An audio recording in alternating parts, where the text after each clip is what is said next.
नमस्कार, आप देख रहे हैं गुड लक टुडे। आपके साथ मैं हूं सुनीता राय शर्मा और हमारे साथ मौजूद हैं पंडित शैलेंद्र पांडे। पंडित जी, आपका बहुत बहुत स्वागत है।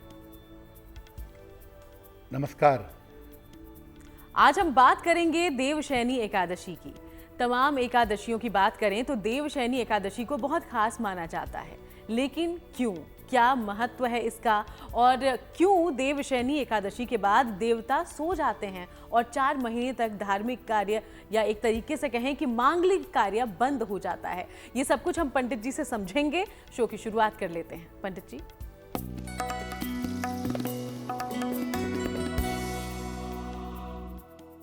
अगर किसी व्यक्ति की सर्जरी होने जा रही है और आप सर्जरी को सफल बनाना चाहते हैं तो सर्जरी के 1 दिन पहले किसी भी हनुमान मंदिर में नारियल अर्पित करिए या जिस मंदिर में हनुमान जी हों वहां जा करके हनुमान जी को नारियल अर्पित करके प्रार्थना करेंगे तो सर्जरी सफल होगी।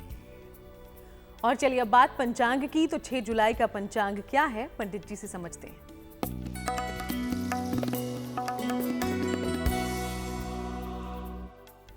दिनांक 6 जुलाई 2025 दिन रविवार, तिथि है आषाढ़ शुक्ल पक्ष की एकादशी तिथि, रात के 9:14 तक। नक्षत्र है विशाखा नक्षत्र, रात के 10:42 तक। चंद्रमा तुला राशि में संचरण कर रहे हैं शाम के 4:01 तक। राहु काल का समय शाम के 4:30 से लगभग 6 बजे तक। पश्चिम दिशा की तरफ यात्रा करने की मनाही है, लेकिन अगर यात्रा करना जरूरी है, मजबूरी है, तो जरा सा पान का पत्ता खाकर और भगवान का स्मरण करके यात्रा करेंगे तो मुश्किल से बचे रहेंगे। तो चलिए अब शो की शुरुआत कर लेते हैं देवशयनी एकादशी की। आज हम चर्चा करने वाले हैं। सबसे पहले इस एकादशी के महत्व को समझते हैं। पंडित जी, क्यों है ये इतना खास? जी,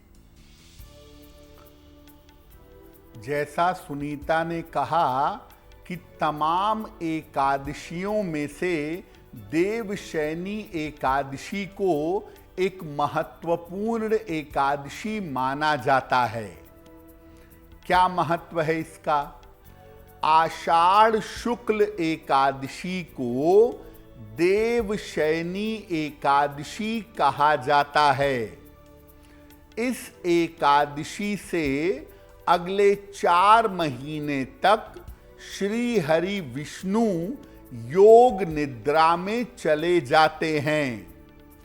इसीलिए अगले 4 महीने तक, यानी आषाढ़ शुक्ल एकादशी से लेकर के कार्तिक शुक्ल एकादशी तक शुभ और मंगल कार्य वर्जित हो जाते हैं।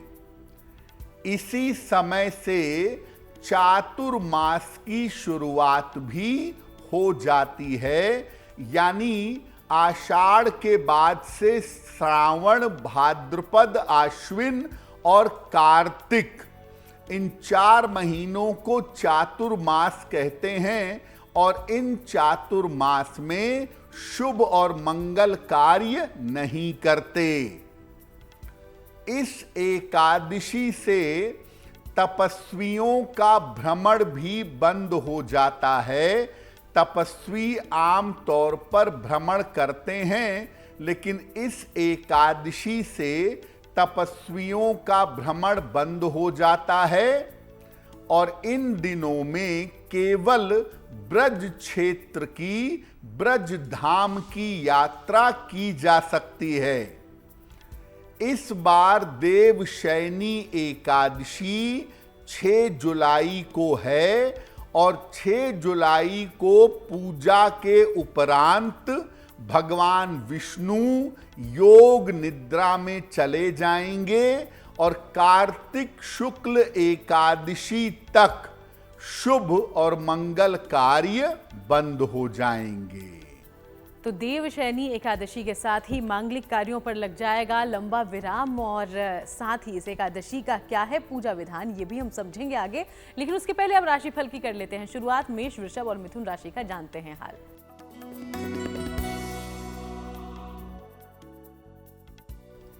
मेष राशि, काम बढ़ा रहेगा, काम की अधिकता रहेगी, धन की हानि हो सकती है, सतर्क रहें।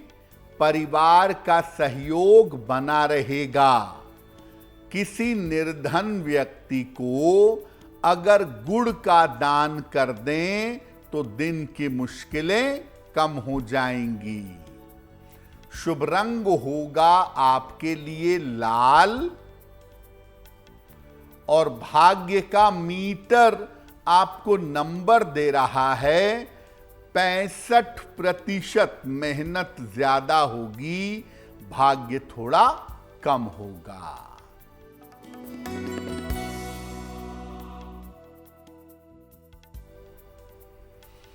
वृषभ राशि, स्वास्थ्य अच्छा बना रहेगा, धन लाभ के योग बन रहे हैं, कोई पुरानी समस्या आपकी हल होगी।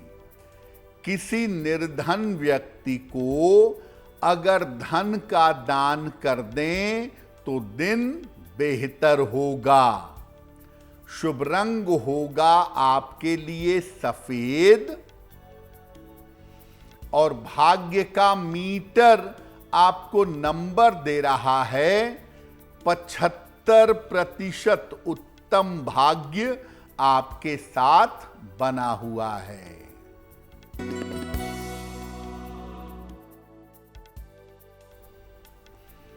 मिथुन राशि, रुके हुए काम पूरे होंगे, धन की समस्या में सुधार होगा, पारिवारिक समस्या हल होगी। खाने पीने की वस्तु का दान कर दें तो दिन बेहतर होगा। शुभ रंग होगा आपके लिए हरा, और भाग्य का मीटर आपको नंबर दे रहा है 75%। उत्तम भाग्य आपके साथ बना हुआ है। तो चलिए आगे हम बाकी राशियों पर चर्चा करें, उसके पहले अब जान लेते हैं पंडित जी से कि देवशयनी एकादशी, इस एकादशी के नाम में ही देखिए देवताओं के सो जाने का जिक्र होता है। तो क्या वास्तव में पंडित जी ऐसा होता है कि भगवान सो जाते हैं?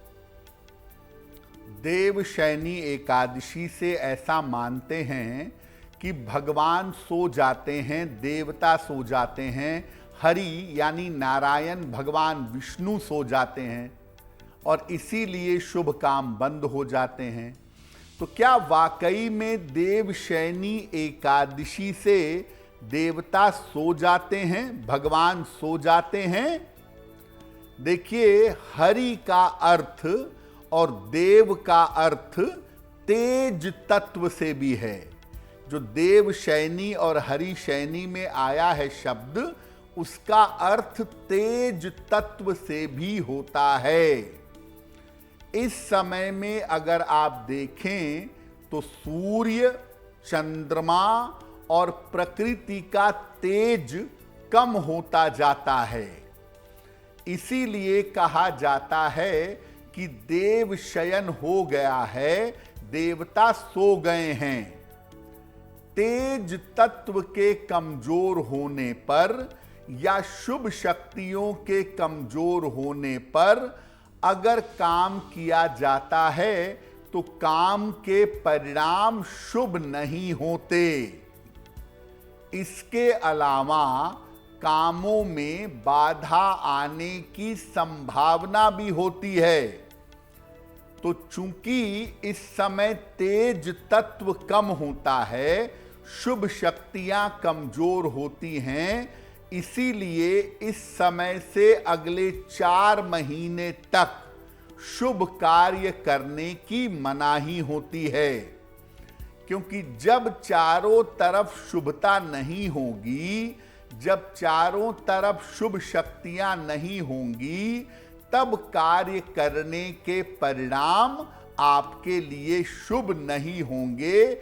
इसी को इनडायरेक्टली कह दिया जाता है कि देवता सो गए हैं या भगवान का शयन हो गया है। तो समझा आपने कि देवशयनी एकादशी के बाद देवताओं के सो जाने की बातें क्यों कही जाती है। चलिए अब आगे बढ़ते हैं। कर्क, सिंह और कन्या राशि का राशिफल क्या कहता है, ये जान लेते हैं।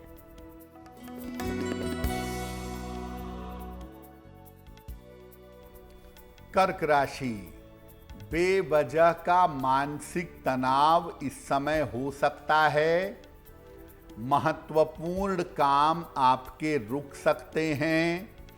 शाम से हालांकि आपकी स्थितियों में सुधार होगा।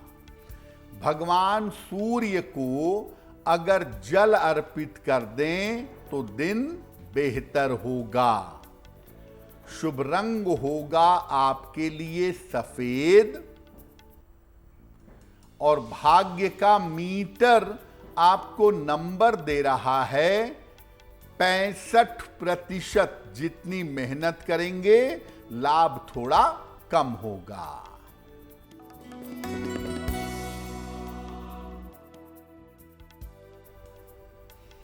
सिंह राशि, कोई शुभ सूचना मिल सकती है। धन लाभ के योग बन रहे हैं। ऑफिस में विवादों से बचाव करें। किसी निर्धन व्यक्ति को अगर गुड़ का दान कर दें तो दिन की मुश्किलें कम हो जाएंगी। शुभ रंग होगा आपके लिए लाल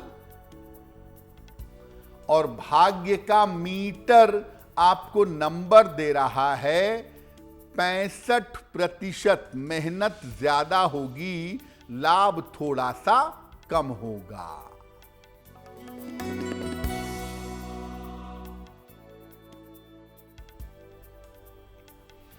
कन्या राशि, करियर की स्थिति ठीक रहेगी। धन लाभ के योग बन रहे हैं। यात्रा के योग बन रहे हैं। किसी निर्धन व्यक्ति को अगर धन का दान कर दें तो दिन बेहतर होगा। शुभ रंग होगा आपके लिए हरा और भाग्य का मीटर आपको नंबर दे रहा है 75%। उत्तम भाग्य आपके साथ बना हुआ है। तो चलिए चर्चा पर हम आगे बढ़ें, उसके पहले अब पहला सवाल हमारे पास कहां से आया है ये जान लेते हैं। पंडित जी से जानते हैं इसके बारे में। जी,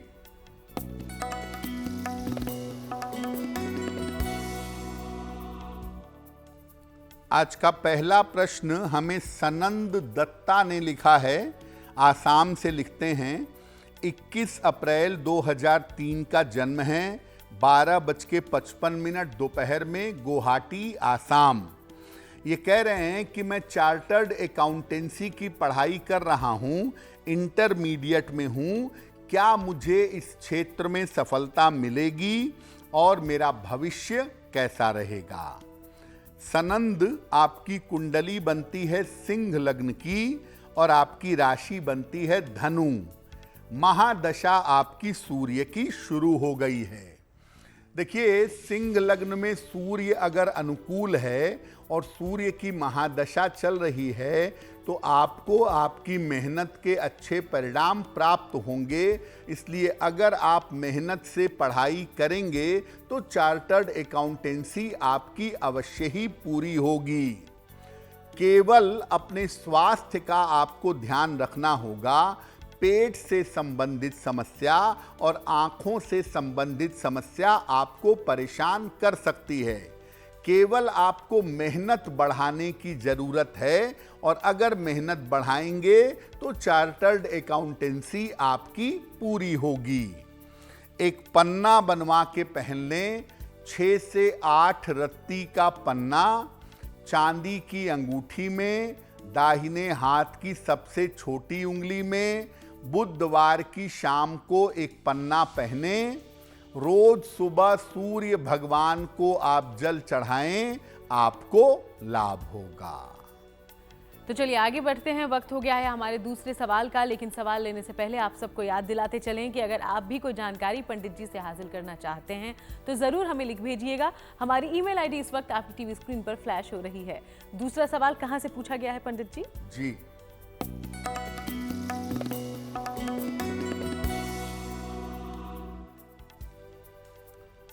अगला प्रश्न दीपक कुमार गुप्ता ने बलरामपुर उत्तर प्रदेश से लिखा है। 9 मार्च 1997 का जन्म है। 10:52 रात को बलरामपुर उत्तर प्रदेश।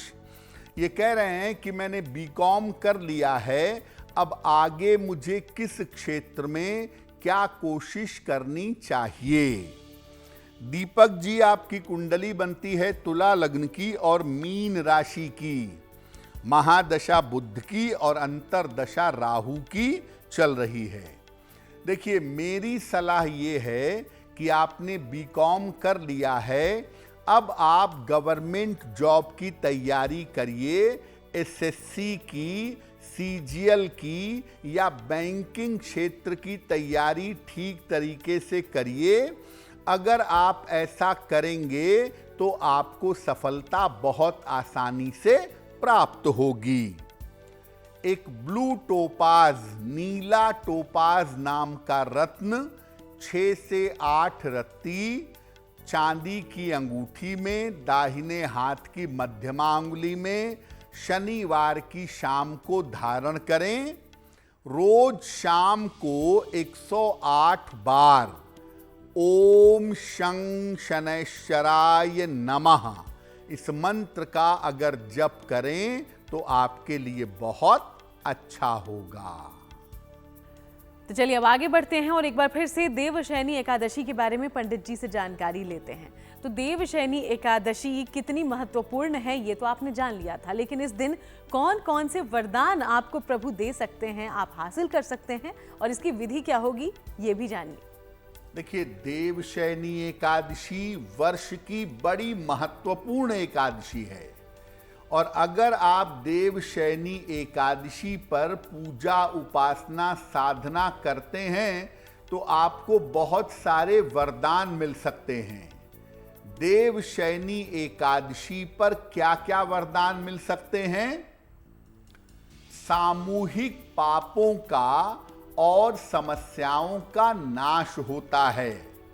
घर में सब लोग एक साथ मिलकर देवशयनी एकादशी पर पूजा, उपासना करें, साधना करें, भगवान से प्रार्थना करें तो सामूहिक पापों और समस्याओं का नाश होगा। व्यक्ति का मन शुद्ध होता है, मन पवित्र होता है और जीवन में जो दुर्घटनाओं के तमाम योग बने हुए हैं वो टल जाते हैं। जीवन की नकारात्मक चीजों से और दुर्घटनाओं से व्यक्ति की रक्षा होती है अगर वो देवशयनी एकादशी पर पूजा साधना करता है।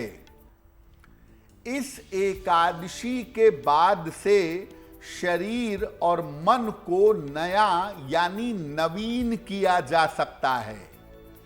जब आप देवशयनी एकादशी पर उपवास रखते हैं और उपवास रख करके श्री हरि विष्णु की पूजा साधना करते हैं तो शरीर और मन आपका नया होता है और जीवन में उन्नति और उल्लास की स्थितियां बन जाती हैं।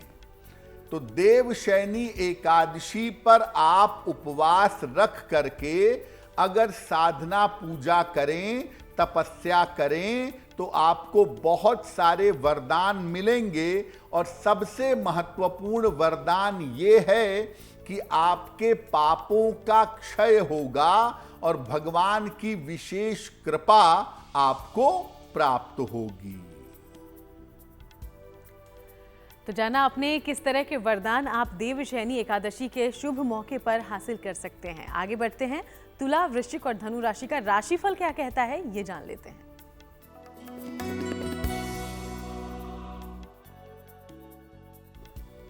तुला राशि, करियर के मामले में आपके सुधार होगा। स्वास्थ्य की स्थिति आपकी ठीक रहेगी। धन लाभ के योग बन रहे हैं। भगवान सूर्य को अगर जल अर्पित कर दें तो दिन बेहतर होगा। शुभ रंग होगा आपके लिए क्रीम और भाग्य का मीटर आपको नंबर दे रहा है 85%। बेहतरीन भाग्य आपके साथ बना हुआ है।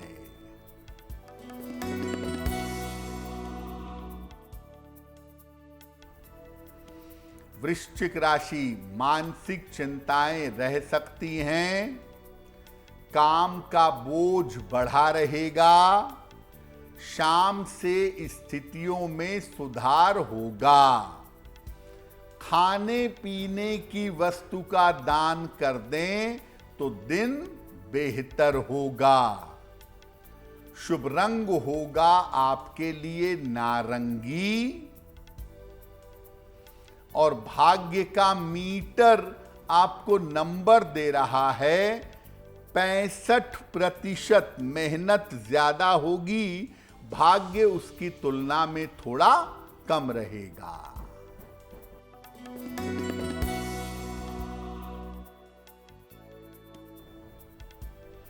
धनु राशि, करियर में कुछ बदलाव होगा।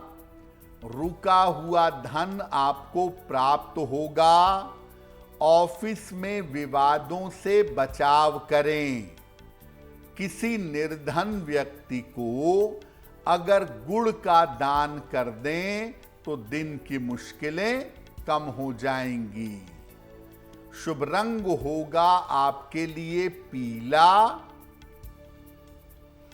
और भाग्य का मीटर आपको नंबर दे रहा है 65%। जितनी मेहनत करेंगे लाभ उसकी तुलना में थोड़ा कम होगा। और चलिए अब अंतिम 3 राशियों की बात हम करें, उसके पहले देवशयनी एकादशी पर कैसे करें पूजा उपासना, इसके बारे में जानकारी ले लेते हैं। देखिए, देवशयनी एकादशी पर आप उपवास रखें। उपवास रख करके सुबह से पूजा करें, दिन भर पूजा करें, बहुत अच्छा है। लेकिन वास्तव में देवशयनी एकादशी पर पूजा होती है रात्रि के समय। तो रात के समय में विशेष विधि विधान से भगवान विष्णु की पूजा करिएगा। रात 10 बजे के बाद उनको पीली वस्तुएं, विशेषकर पीला वस्त्र, पीली मिठाई, पीले फूल अर्पित करें। इसके बाद उनके मंत्रों का जप करें। ओम नमो भगवते वासुदेवाय, ओम विष्णवे नमः, ओम नमो नारायणाय या विष्णु सहस्त्र नाम पढ़ें। यस्य स्मरण मात्रेण जन्म संसार बंधनात् विमुच्यते नमस्तस्मै विष्णवे प्रभविष्णवे। विष्णु सहस्त्र नाम का पाठ करें, मंत्र जप करें और इसके बाद भगवान की आरती उतारें। आरती उतारने के बाद एक विशेष मंत्र से भगवान विष्णु से प्रार्थना करेंगे। प्रार्थना श्लोक है, देखिए स्क्रीन पर कौन सा श्लोक है। सुप्ते त्वयि जगन्नाथ जगत सुप्तम भवेदिदम, सुप्ते त्वयि जगन्नाथ जगत सुप्तम भवेदिदम, विबुद्धे त्वयि बुद्धम च जगत सर्वम चराचरम, विबुद्धे त्वयि बुद्धम च जगत सर्वम चराचरम। भगवान से प्रार्थना करने के बाद करुणा करने के लिए कहें कि हे प्रभु, आप भले योग निद्रा में जा रहे हैं, लेकिन हम सबका ध्यान रखिएगा, हम सबके ऊपर अपनी कृपा और करुणा बनाए रखिएगा, हम सबकी रक्षा करिएगा। ये प्रार्थना आपको देवशयनी एकादशी पर करनी है। जब आप ये प्रार्थना करते हैं, भगवान विष्णु उसके बाद योग निद्रा में चले जाते हैं और अगले 4 महीने तक शुभ और मंगल कार्य बंद हो जाते हैं। तो कुछ इस तरीके से करें आप एकादशी के दिन पूजा और पूरा लाभ उठाइए शुभ दिन का। आगे बढ़ते हैं, मकर, कुंभ और मीन राशि का राशिफल जानते हैं पंडित जी से।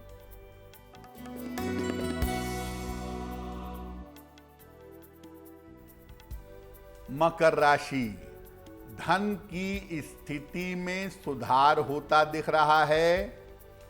करियर में सफलता के योग बन रहे हैं। रुके हुए काम आपके पूरे होंगे। किसी निर्धन व्यक्ति को अगर धन का दान कर दें तो दिन बेहतर होगा। शुभ रंग होगा आपके लिए नीला और भाग्य का मीटर आपको नंबर दे रहा है 85% बेहतरीन भाग्य आपके साथ बना हुआ है।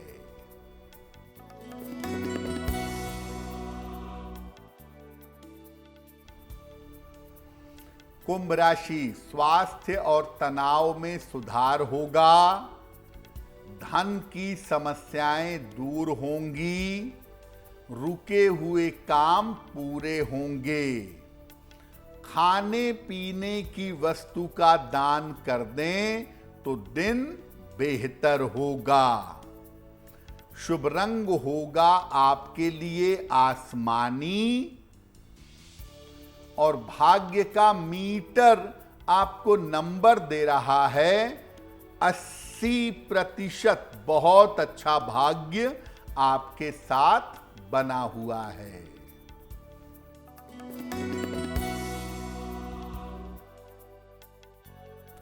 मीन राशि, अभी भी स्वास्थ्य का ध्यान बनाए रखें। जल्दबाजी में निर्णय न लें। शाम से स्थितियों में सुधार होगा। भगवान सूर्य को अगर जल अर्पित कर दें तो दिन बेहतर होगा। शुभ रंग होगा आपके लिए पीला और भाग्य का मीटर आपको नंबर दे रहा है 65%। मेहनत ज्यादा होगी, भाग्य थोड़ा सा कम रहेगा। और चलिए अब आगे बढ़ते हुए आज के तीसरे सवाल का हम रुख करते हैं। तो तीसरा सवाल हमारे पास कहां से आया है, इसके बारे में पंडित जी से जानकारी लेते हैं। जी,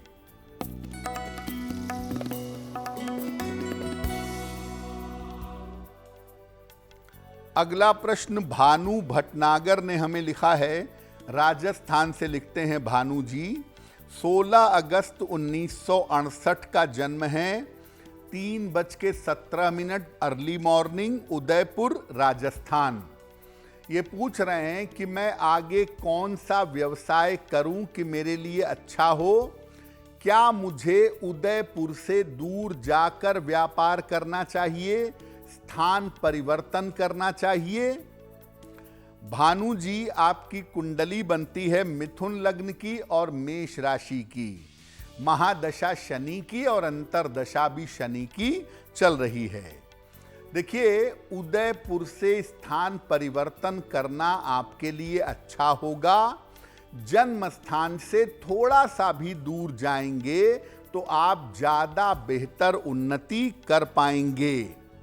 जो आपका समय अभी चल रहा है, इसमें अगले 8 महीने में स्थान परिवर्तन हो सकता है, लेकिन आपकी मानसिक स्थिति बहुत बेहतर नहीं है।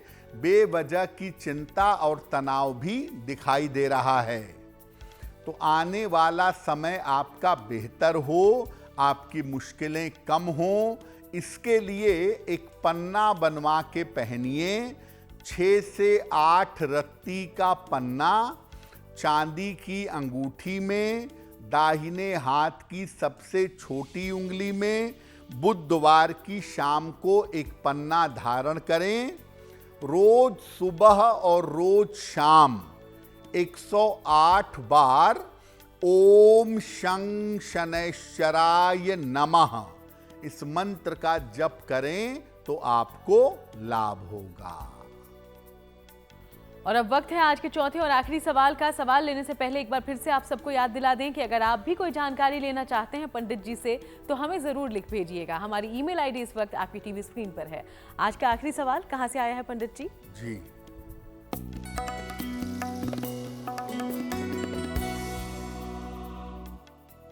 आज का अंतिम प्रश्न मोहिनी तोमर ने हमें लिखा है। सहारनपुर उत्तर प्रदेश से लिखती हैं। 7 अगस्त 1993 का जन्म है। 11:30 प्रातः सहारनपुर उत्तर प्रदेश। ये पूछ रही हैं कि क्या मेरी सरकारी नौकरी लग सकेगी और मेरा भविष्य कैसा रहेगा। मोहिनी, आपकी कुंडली बनती है तुला लग्न की और मीन राशि की। महादशा शुक्र की और अंतरदशा सूर्य की चल रही है। अगर आप शिक्षा क्षेत्र में गवर्नमेंट जॉब की कोशिश करें तो साल 2026 में शिक्षा क्षेत्र में आपको गवर्नमेंट जॉब मिल सकती है। उस दिशा में आप प्रयास जरूर कर सकती हैं। एक ओपल बनवा के पहनिए। 10-12 रत्ती का ओपल चांदी की अंगूठी में, दाहिने हाथ की तर्जनी उंगली में। शुक्रवार की शाम को एक ओपल धारण करें। रोज सुबह सूर्य भगवान को जल चढ़ाएं और सुबह शाम एक बार हनुमान चालीसा का पाठ करें तो आपको लाभ होगा। तो आज हम देवशयनी एकादशी को लेकर पंडित जी से लगातार जानकारी ले रहे हैं और पंडित जी आपने हमें बताया कि कैसे मांगलिक कार्य पूरी तरह से बंद हो जाएंगे अगले 4 महीने। जी, लेकिन फिर भी कुछ कामों की इजाजत दी गई है, तो वो कौन कौन से कार्य हैं, शुभ कार्य जो हम कर सकते हैं देवशयनी एकादशी के बाद भी? जी, देखिए, देवशयनी एकादशी आती है आषाढ़ शुक्ल एकादशी को। तो आषाढ़ शुक्ल एकादशी से कार्तिक शुक्ल एकादशी यानी देवोत्थान एकादशी तक शुभ और मंगल कार्य बंद हो जाते हैं। लेकिन जो काम पहले से करते चले आ रहे हैं, जैसे आप मकान पहले से बनवाना शुरू कर दीजिए तो आप उसको कंटिन्यू रख सकते हैं। उसमें नए दरवाजे लगाना, लिंटर लगाना, ये सब चलता रहेगा, इसमें कोई रुकावट नहीं है।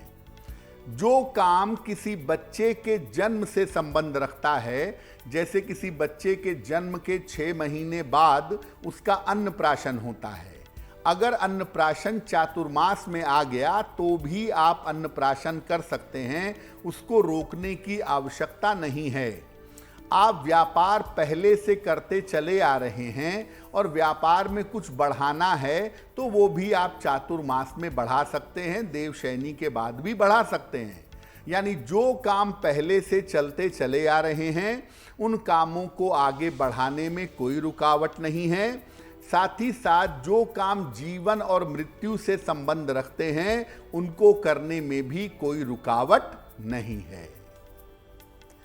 और चलिए अब बात उनकी कर लेते हैं जिनका जन्मदिन है 6 जुलाई को। बहुत बहुत शुभकामनाएं आपके जन्मदिन की। और पंडित जी का प्रेडिक्शन आपके लिए क्या कहता है, अब ये भी जानिए।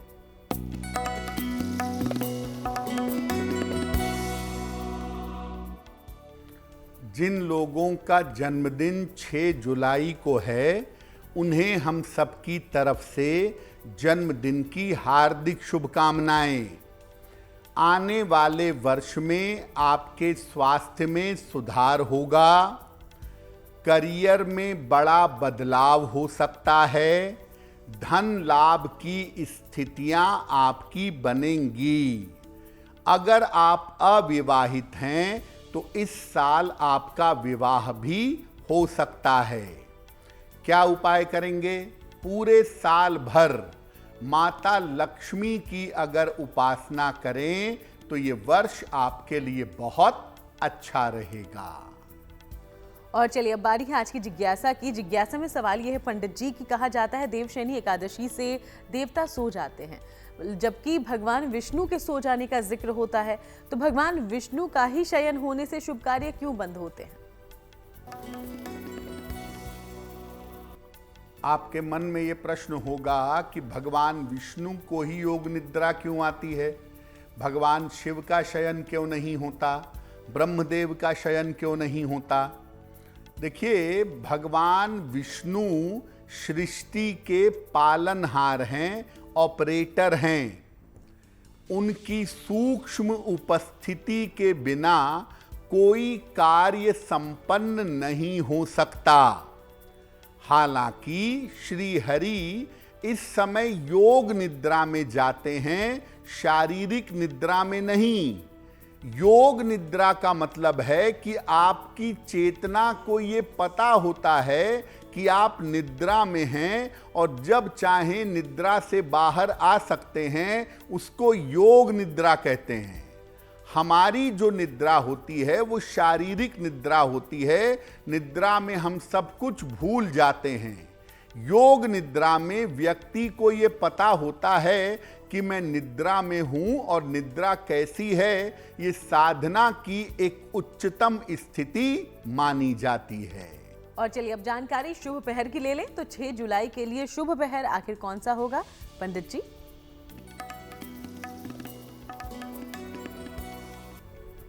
दिनांक 6 जुलाई 2025 दिन रविवार। शुभ पहर का समय है शाम को 6 बजे से 7:30 तक।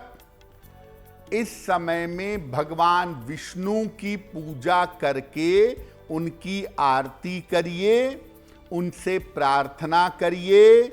आपकी मानसिक और शारीरिक समस्याओं में सुधार होगा।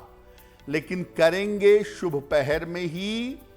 6 जुलाई रविवार शाम को 6 बजे से 7:30 के बीच में। और अब वक्त हो गया है आज की गुड लक राशि के बारे में जानने का, जो कि है वृषभ राशि। वृषभ राशि के बारे में पंडित जी आज क्या जानकारी देने वाले हैं आप?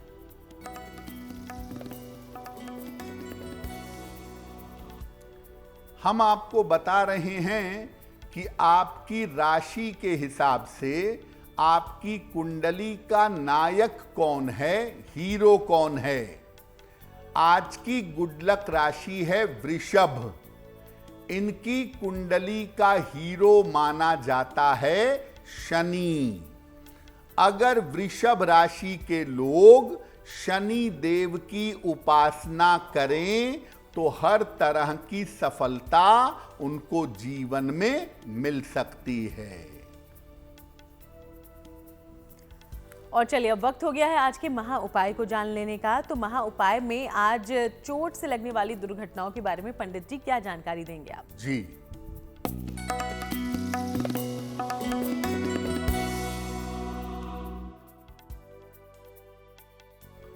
बहुत सारे लोग ऐसे होते हैं जिनको बार बार चोट लगती है।